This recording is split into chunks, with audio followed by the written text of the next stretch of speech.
According to Reuters, Nvidia and Abu Dhabi's Technology Innovation Institute, TII, have partnered to open a research lab in the United Arab Emirates, UAE, with an emphasis on creating cutting-edge AI models and robotics systems. According to TII, this partnership marks the opening of the first NVIDIA AI technology center in the Middle East. Through the collaboration, TII will have access to certain cutting-edge GPU chips, such as the recently unveiled Thor processor, which is essential for furthering robotics research.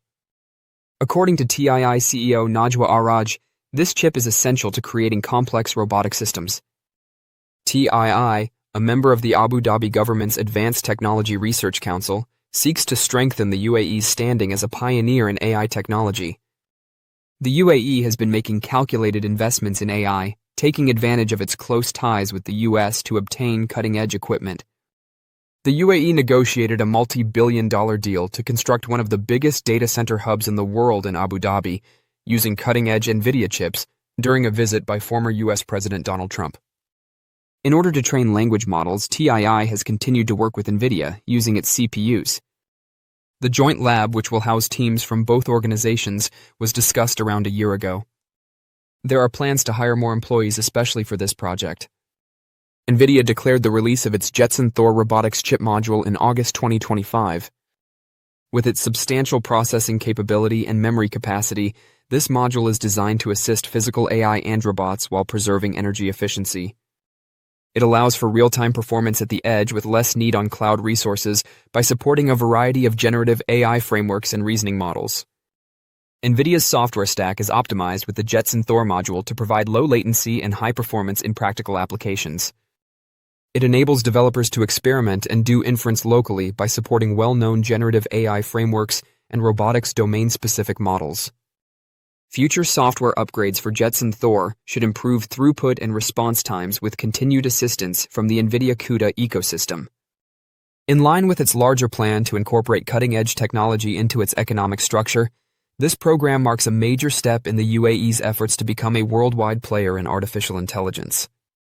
Verdict, a company owned by Global Data, was the initial creator and publisher of the NVIDIA Abu Dhabi Institute OpenAI Lab in the United Arab Emirates. In addition to launching large-scale GPU deployments with partners like Nscale and CoreWeave, and a new partnership with Intel to co-develop data center and PC solutions connecting their respective computing architectures, NVIDIA announced in September 2025 that it would invest $2 billion to support the UK's AI startup ecosystem.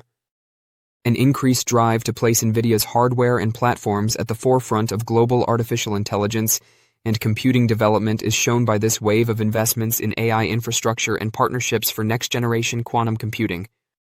We'll examine how NVIDIA's significant investment in the UK and its expanding alliances, such as its collaboration with Intel, affect its investment story going forward. Healthcare is about to alter because to AI. These 31 stocks are engaged in a wide range of projects, including drug discovery and early diagnostics. The best aspect is that there is still time to invest early because their combined market capitalization is less than $10 billion. The main arguments made by investors about NVIDIA are its dominance in AI hardware, full-stack platforms, and the growing demand for infrastructure brought on by the widespread use of cutting-edge AI worldwide.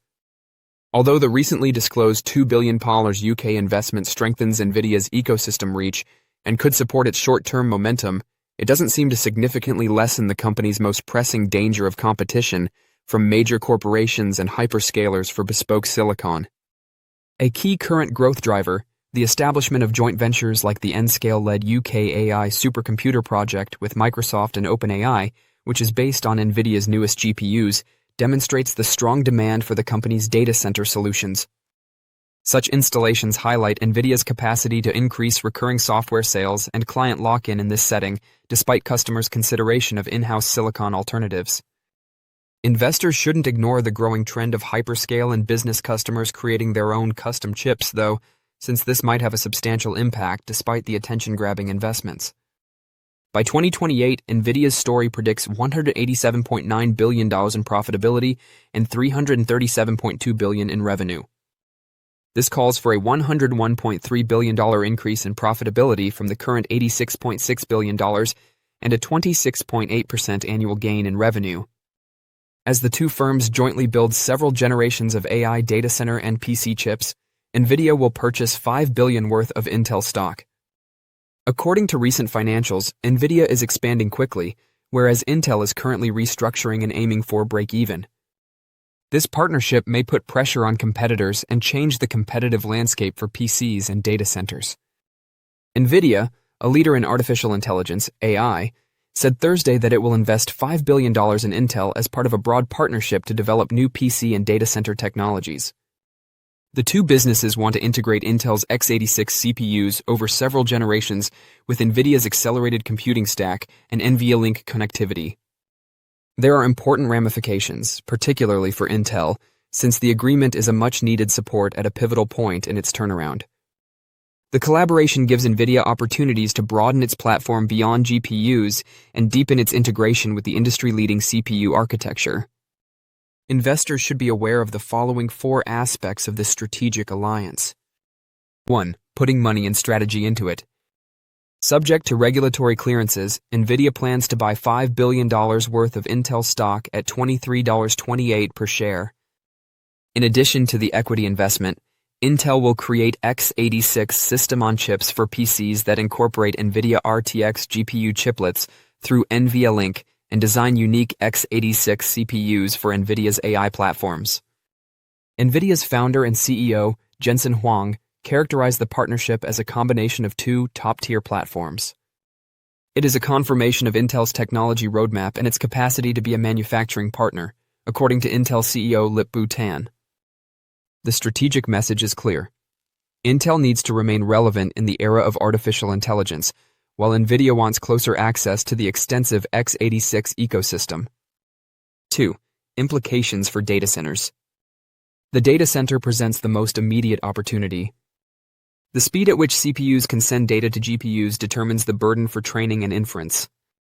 According to NVIDIA, Intel will provide x86 CPUs that are specifically tailored for NVIDIA's AI platforms. If effective, these CPUs could lower latency and increase bandwidth, which would lower consumers' total cost of ownership. Data center operators are rushing to implement more effective AI clusters, so that matters. 3. Intel's operations continue to face challenges. Credibility is a less material but no less significant benefit of the alliance for Intel. The business has suffered years of diminishing profits and a loss of market share in PCs and data centers. Due to its production setbacks and product errors, rival chip designers such as AMD and ARM Holdings were able to expand. Intel is still having financial difficulties. Revenue for the second quarter of 2025 was $12.9 billion, the same as the previous year. Additionally, as it attempts to reduce operating expenses, management has projected for break-even non-GAAP results in Q3. In light of this, NVIDIA's support demonstrates that Intel can, in fact, play a significant part in the AI age. Intel still has a large client base, global production, and scale. Intel's recovery may reach a turning point if it can match these advantages with NVIDIA's platform. Or what this means for investors in Intel. In the end, Intel investors ought to commend the partnership. The news is unquestionably positive. This agreement gives NVIDIA new avenues for expanding its platform on PCs and data centers, while Intel acquires a much-needed partner and a more defined path to relevance in the AI era. Naturally, the execution will be the difficult part.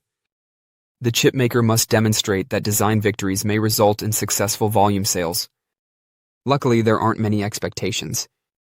According to certain indicators, shares of the firm continue to trade like a deep value stock even after its Thursday rise. Just 1.4 is Intel's price-to-book ratio. Only 2.5 is its price-to-sales ratio. As of this video, these numbers are comparable to NVIDIA's price-to-book and price-to-sales ratios of 44 and 27 respectively. Intel has mainly lost out on all of the significant tailwinds for chip companies in recent years, as evidenced by its shares falling roughly 36% over the last 5 years. In addition to funding and a product plan, NVIDIA's partnership brings an innovative culture. This is probably good news for management and staff as well as investors.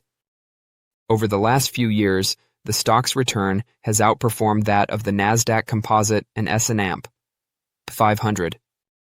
NVIDIA has to contend with great expectations as the largest corporation in the world by market value. Between fiscal 2020 and fiscal 2025, Nvidia's revenue and earnings increased significantly. Over the course of these 5 years, operating income soared by about 29 times, from $2.8 billion to $81.5 billion, while sales increased from $10.9 billion to $130.5 billion. Investors have profited greatly from this type of increase in the stock. Before looking ahead, how much money would you have now if you had bought $10,000 worth of Nvidia stock 5 years ago? As of September 18th, Nvidia stock, including dividends, has returned 1,350% in the previous 5 years. This result outperformed the roughly 115% overall return of the Nasdaq Composite and S&P 500 indexes. This implies that your $10,000 Nvidia investment would have increased to almost $145,000. If the same sum had been passively invested in the Nasdaq Composite or S&P 500, it would have only increased to roughly $21,500.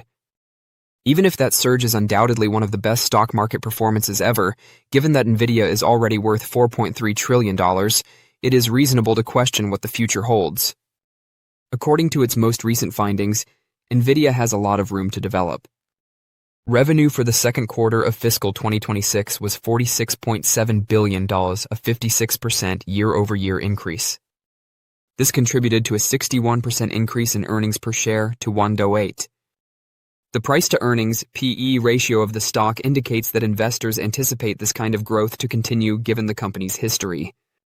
With a PE multiple of 50, Nvidia is trading at over double the PE multiple of 26 for the S&P 500. But after you get beyond sticker shock, keep in mind that Nvidia has established itself by providing crucial processors and software to the quickly expanding artificial intelligence market. It's difficult to gamble against the stock, as AI-related spending is predicted to reach trillions of dollars annually by the end of this decade. Don't forget to share your thoughts and experiences in the comments below. Your input helps create a more knowledgeable community where we can all learn and grow together in the world of investing. Stay up to date with the latest market trends, insights, and key updates by subscribing to Investing Tutorial. We're here to help you make smarter investment decisions and stay ahead of the curve. All right, lay it out for us. It's a bright green light. Yeah. I mean, for tech, because to me, it's like, think about it, you got AI revolution hitting its next stage of growth. We've seen it with Oracle, Nvidia, and across the rest of tech. Now you got a cut cycle. In my opinion, this is really going to turbocharge this tech rally. And it's not just about Mag 7. Yeah. It's about second, third, fourth derivatives. Yeah. I think tech stocks could be up another 10% between now and the rest of the year. Is that more of a sentiment issue, the idea that with the Fed being more accommodative, or is this really about like cost of capital? Because I would assume a lot of these people in the tech space, these companies in the tech space aren't really borrowing. Well, I think that's part of it. I mean, this is and guess what they're going to spend on? AI, data centers. So it speaks to our view. Like, look, tech's had a strong year so far, but it's get the popcorn out. I mean, this is still, we've talked about it, it's only 10:15, 10:30 p.m. in that party that goes to 4 a.m., started at 9 p.m. a year ago. And you look at software, it's chips. You look at now the data center side, the power side, names like GE Vernova and others. I mean, that to me is the most exciting. It's about the second, third, fourth derivative is playing out across tech. And we kind of started to see that, particularly based on what we saw out of this earnings period. I mean, Oracle was really kind of, just, I won't say a surprise everyone, but it was certainly the punctuation mark and the idea that it is broadening out. We were talking the other day about how Corning was, up for like 11 straight days. And you have all these stocks that were kind of either forgotten or not really considered to be part of that tech AI trade that now are getting a lot more attention. Well, I think it's a great point because that's now the focus. Because investors, they're looking to see, okay, who now is going to benefit small cap, mid cap, software, across chips, because there's just further validation that this AI revolution is hitting this next stage of growth. Use cases are exploding. Look what's happened on the consumer side as well. CapEx continues to be rock solid. And I think as that plays out in a cut cycle, look, I just think tech, it's in the left lane in a Ferrari going 100 miles an hour. And I think that, look, there's going to be speed bumps along the way. Yeah. But just like we saw with NVIDIA, China News, and others, I just view those as bark worse than a bite, because this now is the start, I think, the next leg of the bull cycle. Yeah, obviously we had last week a significant amount of economic data that was probably critical for the Fed, as well as the FOMC meeting is now behind us. And we do have a little bit more clarity as to how the Fed is actually going to move monetary policy, at least over the next couple of months. And we have seen some buyers continuing to step in as we do hit new all-time highs. And if you kind of go back in the past, when it comes to history, cutting rates near all-time highs has been bullish for the market over the next 12 months. And so I think you are seeing some buyers really trying to step in, getting some cash off the sidelines in order to get exposure. And this week we will have a fair amount of actually economic data, but probably not the data sets or data points that probably will move Fed policy. So we have to be mindful of that. And we will have some Fed speakers. We have a significant amount of Fed speakers here today. We'll get more insights as to their thought process around the U.S. economy, the labor market, as well as the risk for inflation remaining sticky. And so, if you kind of look at a checkbox, if you will, Diane, we're checking off all the boxes of potential risk in the market. And I think that's what that's what traders are kind of focusing on right now until something does come down the line or does reappear. If you're looking at the economic data this week, that could have an impact on the Fed's policy moving forward. Initial claims on Thursday, and then on Friday, PCE, which is going to be a little bit conflicting because PPI has actually come down pretty aggressively over the last print, but CPI still remains elevated, and PCE is kind of a hybrid blend of both of those components. Okay, all right. And then what are your targets today that you're looking out for the S&P 500 to the up and downside? To the upside, resistance 6,675. To the downside, 6,615. It is not out of the ordinary for us to actually see volatility post the quarterly expiration in September. So we have to be mindful of that. I think that's also something that is creating maybe a little bit of gyration in the market this morning as institutions start to rebalance for the remainder of this year.